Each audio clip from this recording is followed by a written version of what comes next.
नमस्कार, मी डॉक्टर ज्योत्स्ना पाटील, संचालिका Poona preventive cardiology centre. आजकाल बऱ्यापैकी आपण ऐकतो की सकाळी फिरायला गेला, छातीत कळ आली, अचानक हॉस्पिटलमध्ये इंडोर केलं आणि डॉक्टरांनी सांगितलं हार्ट अटॅक आला, किंवा सकाळी अंगणात झाडू मारत होते आणि अचानकच पेशंट कोसळतात आणि हार्ट अटॅकने काही वेळा डेथ पण होत असते।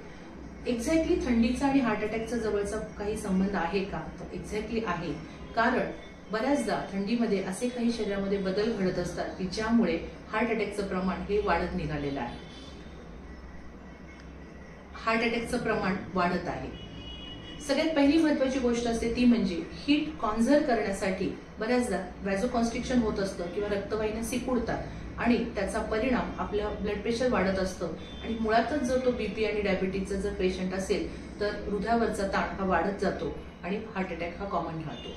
सगळ्यात कॉमन कॉज असं असतं की थंडीमुळे आपण पाणी पिण्याची आपली सवय ही खूप कमी होते किंवा आपण पाणी कमी पित असतो, त्यामुळे बॉडी डिहायड्रेट होते आणि असं डिहायड्रेट झालेलं जर शरीर असेल तर त्याच्यामध्ये रक्तवाहिन्यांच्या मध्ये गुठळ्यांचं प्रमाण हे वाढत असतं किंवा थंडीमुळे सुद्धा कोॲग्युलेशन फॅक्टर हा जास्त वाढतो आणि रक्ताच्या गुठळ्या झाल्यामुळे काही वेळा हार्ट अटॅक हा लवकर येत असतो।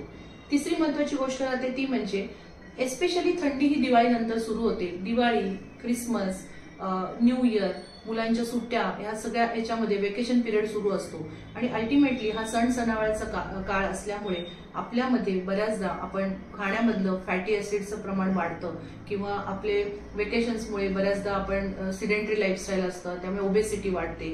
ओबेसिटीमुळे अल्टिमेटली तुमचे शुगर लेवल्स वाढतात, बीपी वाढतं आणि वाढलेलं बीपी, वाढलेली जी जो डायबिटीजचा जो परिणाम आहे की तो तुमच्या हृदयावरचा ताण हा जास्तीत जास्त हा वाढवत नेत असतो।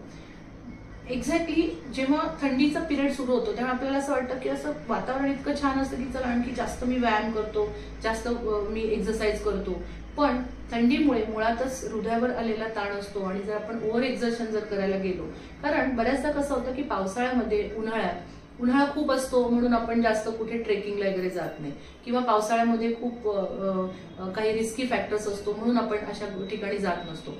पण हा जो सीझन असतो तो प्लेझंट असल्यामुळे बऱ्याचदा आपण ट्रेकिंगचा वगैरे प्लॅन करतो आणि मग अशा ठिकाणी ओव्हर एक्झर्शन की पूर्वी कधी सवय नाही आणि अचानकच जर तुम्ही हा ओव्हर एक्झर्शन झालं तर हृदयावरचा ताण वाढतो आणि हार्ट अटॅकचं प्रमाण हे खूप वाढत असतं। तिसरी महत्त्वाची गोष्ट म्हणजे थंडीमुळे बऱ्याचदा आपल्याला काही वेळा फ्लू सारखे काही इन्फेक्शन्स होत असतात आणि म्हणजे सर्दी, ताप, खोकला आणि त्याचा परिणाम किंवा त्याच्यामुळे हृदयावरचा ताण आणखी वाढतो। त्यामुळे एस्पेशली ज्यांचा हार्ट पंपिंग कमी आहे किंवा हार्ट फेल्युअरचे जे पेशंट्स आहेत त्यांच्यामध्ये हे सेल्युलर थोडक्यात की हृदयावरचा ताण हा सर्दी, ताप, खोकल्यामुळे वाढल्यामुळे बऱ्याचदा हार्ट अटॅकचं प्रमाण वाढतं।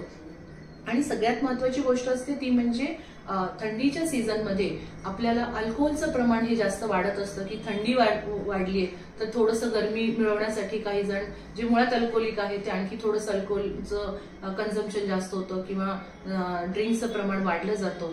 मुळातच अल्कोहोल हे डिहायड्रेशन डेव्हलप करत असतं, पुन्हा मुळात पाणी कमी पडल्यामुळे ॲडिशनल डिहायड्रेशन झाल्यामुळे बऱ्याचदा हार्ट अटॅकचं प्रमाण वाढत असतं। तर खरंच थंडीमध्ये हार्ट अटॅकचं जर प्रमाण वाढतं तर डॉक्टर एक्झॅक्टली मी काळजी काय घेऊ?